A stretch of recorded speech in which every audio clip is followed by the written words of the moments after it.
Yo, halo. Sekarang gue mau ngomongin lagi. Jadi belakangan ini gue lagi maraton Jujutsu Kaisen. Tadi gue lihat Jujutsu Kaisen season 2, udah sampai season 2, episode 16. Nah, yang ada Toji itu, si Toji, yang salah satunya si Toji ketemu sama anaknya, Fushiguro Megumi, yaitu. Dan juga di episode itu kan ada pertarungan Sukuna melawan kutukan yang lupa namanya, kutukan yang punya larva yang bentuknya kayak gunung itu tuh. Nah, kayak gitu kan ya. Nah, kan si Sukuna tuh kan sebelum ngelawan kutukan yang berbentuk gunung Merapi itu, dia bilang kalau lu bisa nyentuh gua bakal jadi lu bisa nyentuh gua atau bisa nyerang gitu kan, gua bakal jadi bawahan lu gitu, kata si Sukuna gitu. Sukuna tuh pengen nguji gitu, pengen bersenang-senang dengan kutukan Gunung Merapi itu. Nah, singkat cerita, Gunung Merapi itu ngeluarin semua kemampuannya, ngeluarin larva-larvanya, ngeluarin kemampuan-kemampuannya yang menyeramkan, yang membuat orang-orang kaget gitu. Pertarungan macam apa ini yang bisa ngeluarin larva apa namanya? Iya, larva ya. Yang bisa ngeluarin lava gunung Merapi yang sangat besar gitu kekuatannya, luas juga jangkauannya. Nah, terus di akhir-akhir pertarungan Sukuna lawan kutukan gunung berapi itu yang ngeluarin lava itu, ada perkataan Sukuna yang menarik. Kurang lebih dia tuh bilang, menurut gue lu itu lumayan. Dia bilang ke kutukan gunung Merapi itu, lu lumayan kemampuannya, banggalah. Karena Sukuna kan udah muji, dan ya menurut Sukuna kemampuan kutukan si gunung Merapi itu lumayan gitu. Sepanjang dia hidup, ya penilaiannya lumayan, berbanggalah. Terus Sukuna juga bilang, yang gua inget tuh kurang lebih dia bilang, lu tuh bisa punya kekuatan yang besar kayak gini. Jadi kalau punya kekuatan yang besar, kalau pengen jadi yang kuat, jangan bergerombol dengan kutukan-kutukan yang lain. Bakarlah dirimu dalam nyala apimu, kata si Sukuna gitu, kurang lebih lah. Yang menekankan bahwa si kutukan ini benar-benar kuat gitu. Jadi jangan bergerombol, jangan mengandalkan orang lain. Harus kutukan itu kalau pengen kuat harus menembus batas-batasnya gitu. Harus membakar dalam nyala apimu. Nah, kutipan itu sangat mirip menurut gua dengan apa yang ditulis oleh Friedrich Nietzsche dalam buku Zarathustra, dalam bagian Jalan Sang Pencipta. Nah, ada kutipan kayak gini, kata Friedrich Nietzsche, engkau harus siap membakar diri dalam nyala apimu. Bagaimana engkau bisa jadi yang baru kalau tidak menjadi apu dulu? Jalan Sang Pencipta ini berarti kita menciptakan diri kita yang baru. Berarti kita menciptakan sesuatu yang belum pernah kita ciptakan. Diri kita yang lebih baik, yang lebih kuat, yang lebih unggul dari diri kita yang kemarin.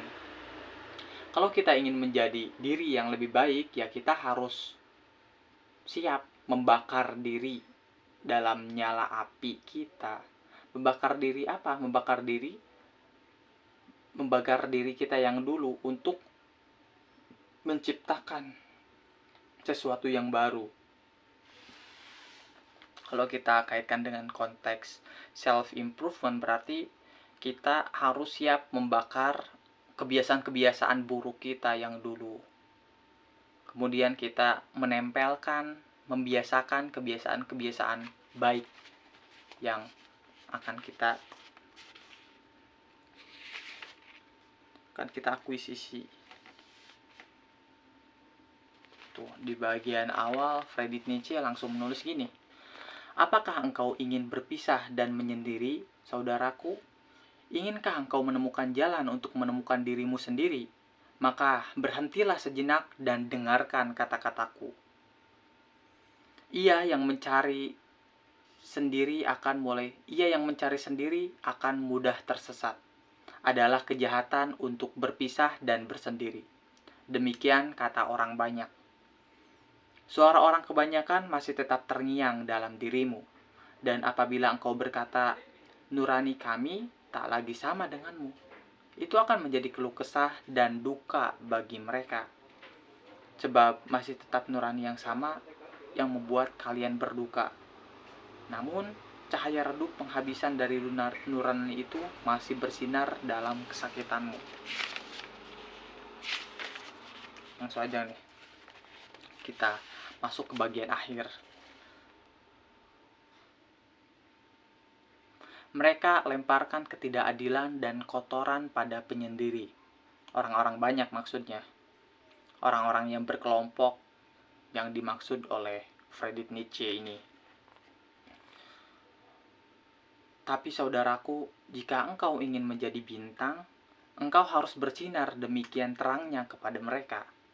Dan berhati-hatilah terhadap yang baik dan yang adil, karena akan mereka salib orang yang membuat kebajikannya sendiri. Mereka itu benci pada para penyendiri. Waspadalah pula kepada kesederhanaan suci, karena apa saja yang tidak sederhana tidak suci baginya, dan ia pun senang bermain api. Dalam hal ini adalah api pembakaran. Dan waspadalah pula engkau terhadap serangan cinta pada dirimu, karena para penyendiri akan segera membuka lebar tangannya pada siapa saja yang ia temui. Mungkin ini yang dimaksud Nietzsche itu, gue jadi ingat pada situasi dimana yang salah satunya digambarkan oleh novelnya Dostoyevsky, judulnya White Nights, bahwa seorang penyendiri itu, seorang yang kesepian. Ya walaupun berbeda kesepian dengan penyendiri ya, tapi kan cenderung lebih mengalami kesepian kalau kita sendirian.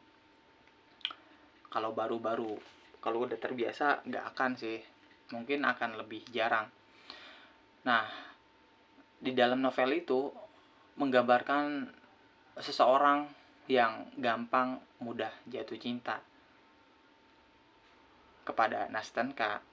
Ya, walaupun dia udah tahu kalau Nastenka itu orang yang suka cerita, orangnya biasa aja, gak punya perasaan pada dirinya, bahkan menganggap si pria ini adalah seorang kakaknya, bukan calon kekasihnya. Ya, itulah yang dihadapi oleh seorang penyendiri dan orang yang kesepian. Gampang terkena serangan cinta. Terhadap banyak orang, kita lanjutin lagi. Terhadap banyak orang, tak pantas engkau berikan tanganmu, tapi cukup dengan cakarmu. Dan aku senang jika cakarmu itu berkuku tajam pula. Nah, gue juga gak tahu nih. Kadang ada kalimat yang gue gak ngerti juga gitu. Ya, yang penting mah baca dulu, kita coba pahami dikit-dikit. Ya, kalau paham, alhamdulillah. Kalau enggak, ya nanti kita coba lain waktu. Tapi engkau sendiri akan menjadi musuh terbesar yang pernah engkau temui. Engkau sendiri akan berada dalam gua dan rimba menunggumu.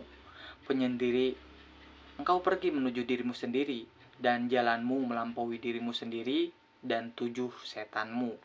Engkau akan menjadi penghujat bagi dirimu sendiri, seorang tukang sihir, nabi, penjahat, dan bahkan bajingan. Engkau harus siap membakar dirimu dalam nyali api. Engkau harus siap membakar diri dalam nyala apimu, Karena bagaimana engkau bisa jadi baru kalau tidak menjadi abu dulu? Nah, ini yang tadi gue sudah sampaikan, dan mirip sekali dengan perkataan Sukuna di Jujutsu Kaisen episode 16 season 2. Jadi kalau pengen menjadi sesuatu yang baru, diri kita yang baru, diri kita yang lebih unggul, diri kita yang lebih baik, ya kita harus membakar diri kita dulu. Terima kasih, sekian.